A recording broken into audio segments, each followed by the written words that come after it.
It's been a while since I played The Last of Us, the critically acclaimed masterpiece and PS3 swan song, but I recently revisited the story with The Last of Us Part 1 Remake for the PS5. And during my playthrough, I remembered exactly why this story is so great. It has a simple and focused premise, a noble objective with a greater purpose, and a powerful ending that turns things on its head. But perhaps the most compelling aspect of this game was seeing the developing relationship between the two characters, Joel and Ellie. The Last of Us Part 2, on the other hand, was a much different story. Although you could argue that Joel and Ellie's relationship was still at the core of this game, there were also these distracting side stories and characters that I really just couldn't find the will to care about. And this is not to mention some of the pacing issues and things that didn't just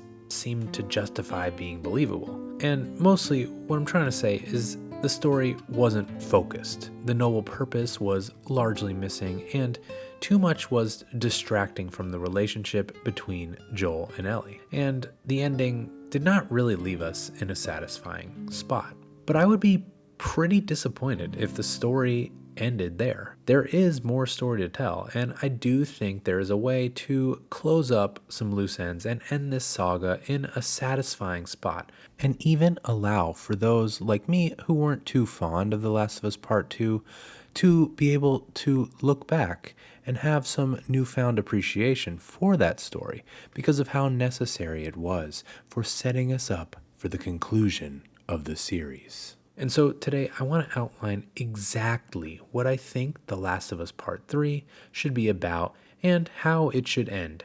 And of course, I need to put a disclaimer out there that I will be spoiling the shit out of both of these games, but let's get into it. And of course, I think with The Last of Us Part 3, the story needs to simply be about Joel and Ellie. And you may be wondering how that's possible with Joel having a divot-sized gash in his head, but I'll get there. But first, I think we should start where The Last of Us Part 2 leaves off. Ellie, having foregone her revenge and losing everyone she cared about in the process, really ironically goes against her own philosophy that after all she's been through, it can't be for nothing. In many ways, her actions in Part 2 were largely for nothing, as almost everything that happened was for a revenge quest that she ultimately abandoned. There really was minimal noble purpose, as was in the original game, and much of the talk regarding the vaccine was largely around anger towards Joel from characters for taking that choice away from, well, everyone.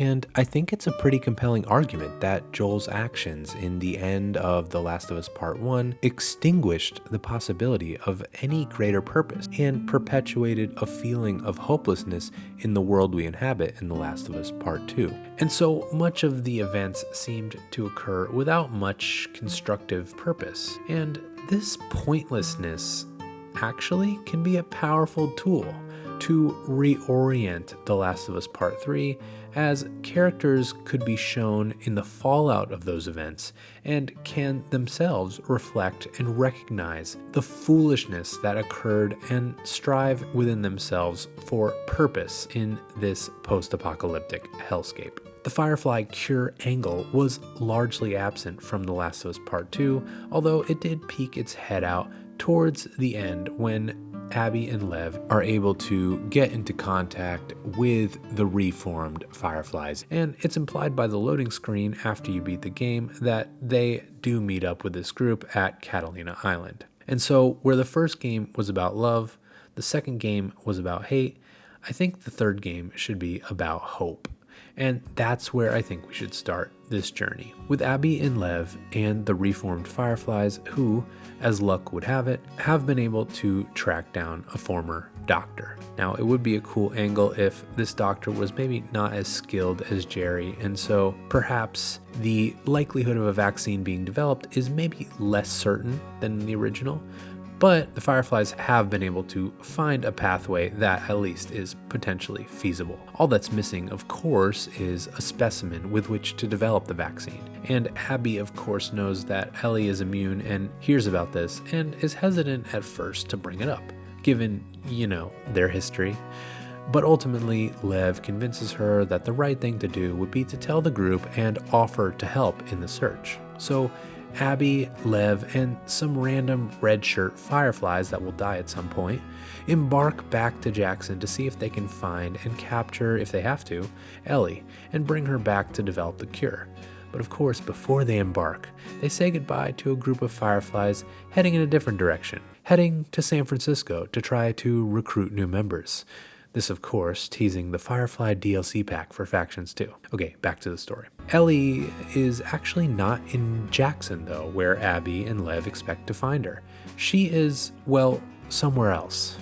Not totally sure. I'm not writing the whole story here, just the framework. And she is following in her surrogate father's footsteps, surviving, and she is with Tommy. Now, Ellie and Tommy both still technically reside in Jackson, but they kind of ruined their reputations there with all their revenge business. And so they spend long stretches of time wandering the US, wallowing in self-pity, much like Joel was doing in the first game. Typically, they only really return to Jackson whenever Tommy is ready for another failed attempt to win Maria back, with Ellie kind of keeping to the sidelines and keeping her distance from Dina and the growing baby Jay, as Dina is with a new lover and it's just too hard for her to bear. And once the pain of the memories start returning to both of them and start becoming too much to handle, they hit the road again to be in their self-imposed exile. And this is where we find Tommy and Ellie on one of their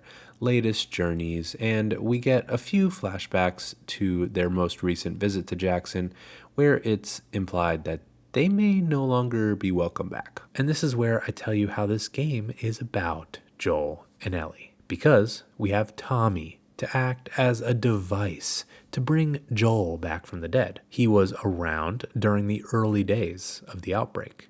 Him and Joel were surviving during those early years, and they haven't specified the details, but we get the sense that they had to do some pretty heinous stuff, and Joel clearly was more okay with it, while Tommy had the flame of hope and ultimately tried to join the Fireflies. This is how you gonna repay me, huh? Repay you? For all those goddamn years I took care of us. Took care. That's what you call it? I got nothing but nightmares from those years. You survived because of me. It wasn't worth it.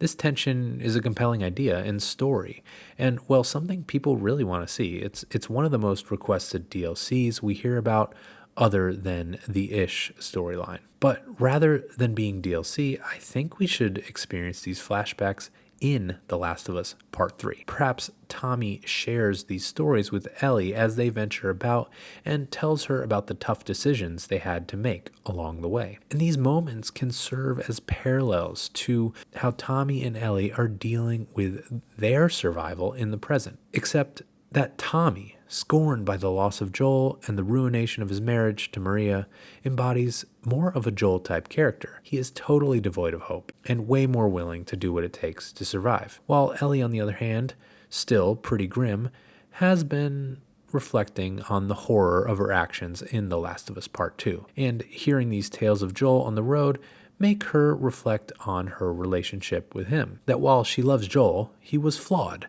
and his viewpoint on the world isn't something that she is ultimately aligned with. And I think this can be a pretty powerful way to keep Joel alive and, more importantly, explore that relationship and have Ellie reflect on whether she wants to travel down the Joel path of pure survival or the former Tommy path of hope.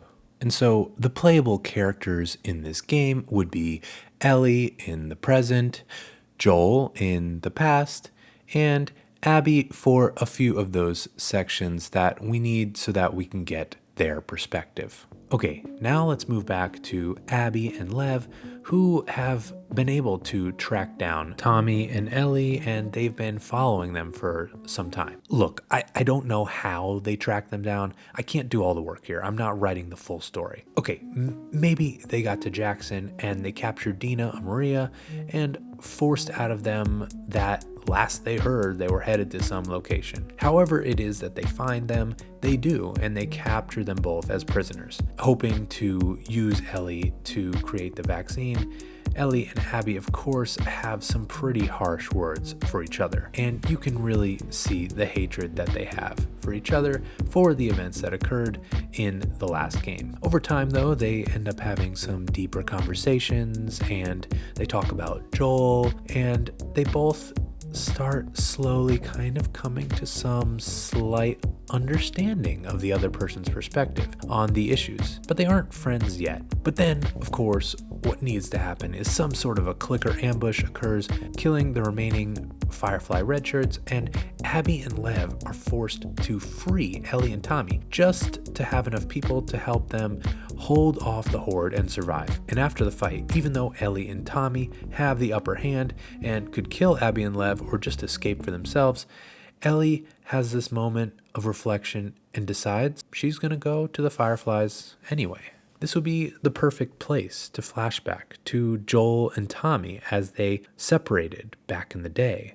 as Tommy heads off to be with the Fireflies and Joel just goes off to be the anti-hero and survive. And the same type of thing happens in this moment in the present as Tommy decides not to come and Ellie decides finally to choose hope. After more adventures back, Ellie and Abby actually share a few laughs, and Abby at some point actually becomes fond of Ellie. And Ellie slowly has to come to terms with knowing that once she does succumb to surgery, she will likely die. But as we go, she slowly seems to be more and more okay with it. And so eventually we get to Catalina Island, and Ellie has prepared herself for surgery, knowing very well what is going to happen and trying her best to be brave regardless. Abby, having developed a real friendship with Ellie, now has these feelings that she kind of wants to sabotage this moment. She doesn't want to lose her friend. And in that moment, she actually kind of understands what Joel went through. Ultimately, though, she does not choose to go down the Joel path and kill all the Fireflies. Instead, she lets it happen. And as the infection begins to take over Ellie, we get one final flashback to Joel and Ellie sometime in their former travels, in a moment that can fill the player with warmth and just reiterate the love that these two had for each other, and how, after all they have been through, it has been for something. And that's how I think the story should end, without fully knowing if the vaccine worked, but putting this story into a place of peace with Joel and Ellie. Of course, it's not a perfect story. I definitely think that there are some areas that can be fleshed out much further, but I think it would be a compelling framework for a third game. It would have a greater purpose, a more simplified plot, but most importantly, a focus on Joel and Ellie. But let me know how you would like the story to go. And of course, we don't know if this is going to be Naughty Dog's next single-player game as of yet, so if you want to see what I think some of those options could be, then you should check out this video. But otherwise, so long, Pooper Troopers.